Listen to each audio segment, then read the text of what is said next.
ह्या व्हिडिओमध्ये आपण पार्टिक्युलेट सॉलिड चं सॅम्पलिंग कसं करतात, तिथे कोणकोणती इन्स्ट्रुमेंट वापरतात ते आपण बघणार आहोत. आता 3 प्रकारे आपण पार्टिक्युलेट सॉलिडचं इथे आपण सॅम्पलिंग करू शकतो. 3 प्रकारची इन्स्ट्रुमेंट आपण वापरू शकतो. एक सोपं इन्स्ट्रुमेंट म्हणजे स्कूप और शॉवेल. शॉवेल किंवा स्कूप वापरून आपण पार्टिक्युलेट सॉलिडचं आपण सॅम्पलिंग करू शकतो. आता हँड स्क्यूब्स आहेत किंवा शॉवेल्स आहेत, हे आपण वापरतो.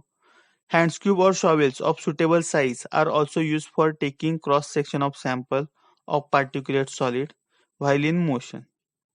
For example, over from the conveyor belt a large number of portion are removed and mix give the gross sampler. बऱ्याचदा जेव्हा आपलं जे बल्क मटेरियल हे मुव्हिंग स्टेजला असतं त्यावेळी आपण हँडस्कूप किंवा शॉवेल वापरून त्याचं सॅम्पलिंग करू शकतो. किंवा कन्व्हेयर बेल्टवर जेव्हा आपलं सॅम्पल कधी कधी ओव्हर सॅम्पल आपण कन्व्हेयर बेल्टवरनं फिरवतो, ते मूव्ह होत असताना मध्ये मध्ये ठराविक ठिकाणी उभं राहून आपण त्या बेल्टवरनं ठराविक वेळेला सॅम्पल उचलू शकतो आणि ते उचलण्यासाठी शॉवेल किंवा स्कूपचा आपण वापर करतो. त्यामुळे हँड स्कूप किंवा शॉवेल्स हे सॅम्पलिंग इक्विपमेंट म्हणून आपण वापरू शकतो. आता सेकंड आहे थीप. थीप हे 2 प्रकारचे आहेत, स्प्लिट ट्यूब थीप किंवा कॉन्सेंट्रिक ट्यूब थीप. आता स्प्लिट ट्यूब थीप म्हणजे काय? A split tube thief is a metallic tube. Split tube thief हा एक मेटॅलिक ट्यूब आहे with a slot running the full length of the tube. आणि त्याच्यामध्ये एक स्लॉट आहे जो पूर्णपणे त्याची जेवढी लेंथ आहे तेवढ्या लेंथला त्याने व्यापलेला आहे, असा एक स्लॉट आहे. म्हणजे आपण एक ट्यूब घेतली, ती मधनं पोकळ आहे. ती पोकळ केवढी पोकळ आहे तर त्या ट्यूबच्या लेंथ एवढीच ती मधनं पोकळ आहे. It has a T type of handle. त्याला आपण हँडल बसवलंय जेणेकरून आपला टी हा अल्फाबेट तयार होईल असं हँडल एका साइडला आपण त्या थीपच्या बसवलेला आहे. The other end of the tube is a sharp and can cut through a container. आणि दुसरा जो पार्ट आहे, स्लॉट आहे ह्या थीपचा, तो एकदम शार्प आहे. तो इतका शार्प आहे की त्याने आपण एखादा कंटेनर सुद्धा ब्रेक करून त्यातलं सॅम्पल आपण काढू शकतो. एवढा शार्प एंड त्या स्प्लिट ट्यूब थीपला आहे. To remove sample, the tip is inserted into the container and container by rotating the handle until the tip reaches the center of the container. Then the tip is carefully withdrawn and the material it has scooped out is knocked and scraped out. आता इथे आपण काय करतो, आपण एक instrumentation बघितलं. आपण काय घेतलंय तर एक ट्यूब घेतली जिच्या आतमध्ये पोकळी आहे. तिच्या एका साईडला आपण टी शेप हँडल लावलंय. हँडल असं बसवलंय की तो टी अल्फाबेट साईज टाईपचं. आणि दुसरा एंड आहे हा एकदम शार्प आहे, ज्याने आपण एखादा कंटेनर सुद्धा फोडून त्यातलं सॅम्पल काढून घेऊ शकतो.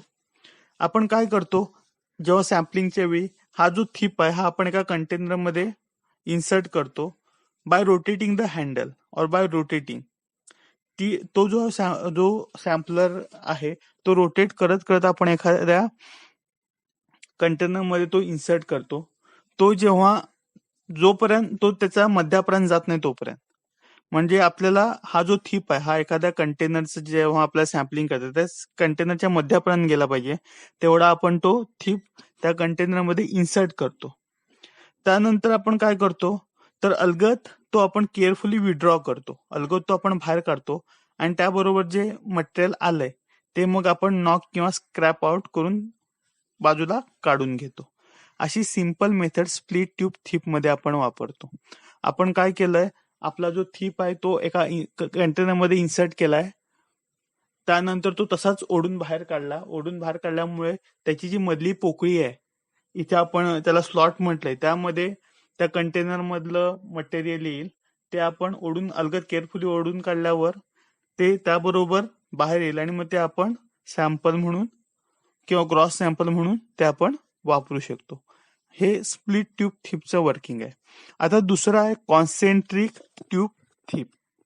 आता कॉन्सेंट्रिक ट्यूब थीप मध्ये आपण काय करतो, इट कंटेन 2 कॉन्सेंट्रिक ट्यूब्स. ह्याच्यामध्ये 2 कॉन्सेंट्रिक ट्यूब्स आहेत. One fitted closely inside the other. एकामेकात त्या फिट केलेल्या आहेत. Both the tubes have holes cut into them in corresponding position. आता दोन्ही ट्यूब्सना होल आहेत.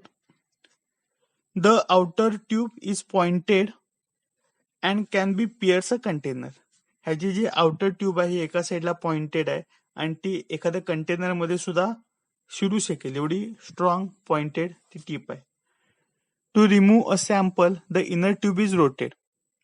Then the hole on it are closed and then tip inserted into the container.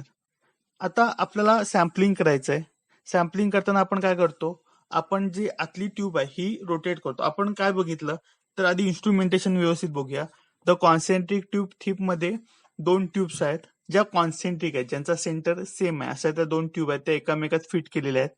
दोन्ही ट्यूबना hole आहेत. ठराविक पॉइंटना दोन्ही ट्यूबना होल आहेत. आता आपल्याला आणि ती जी ट्यूब आहे त्याचं एक एंड आहे, जी आउटर ट्यूब आहे या 2 ट्यूब मध्ये जी बाहेरची ट्यूब आहे त्याचा एक एंड शार्प आहे, जेणेकरून आपण कोणत्याही कंटेनर मध्ये आपण घुसवू शकू. आता आपण आता सॅम्पलिंग करताना आपण काय करतो तर आपण ह्या आतली ट्यूब आहे ती रोटेट करतो. रोटेट केल्यामुळे हे जे होल आहेत हे एकामेकासमोर येत नाहीत, त्यामुळे ती ट्यूब आहे ती क्लोज होते. ते होल आहे ते क्लोज होतात, ते एकामेकासमोर येणार नाहीत. असे आपण ती केअरफुली आतली जी ट्यूब आहे ही रोटेट करतो आणि मग आपला जो सॅम्पलर आहे हा आपण त्या कंटेनर मध्ये घुसवतो. When the thief has reached an approximate position, the inner tube is rotated to open the holes. मग आपण काय करतो, जेव्हा आपल्याला हवे तेवढ्या डिस्टन्सला ती ट्यूब गेली की आपण आतली ट्यूब पुन्हा रोटेट करतो, जेणेकरून आतल्या ट्यूबचे होल आणि बाहेरच्या ट्यूबचे होल हे एकामेकासमोर येतील आणि ते होल ओपन होतील. The inner tube is rotated and open the holes and the material gets into it. It is then closed before withdrawing. नंतर आपण काय करतो, बाहेर काढण्याआधी पुन्हा आतली ट्यूब रोटेट करतो, जेणेकरून जे होल आहेत ते एकामेकासमोर येणार नाहीत आणि ते क्लोज होतील. A concentric tube tip is used to take sample of free flowing material such as finely divided cement, powdered and granular material.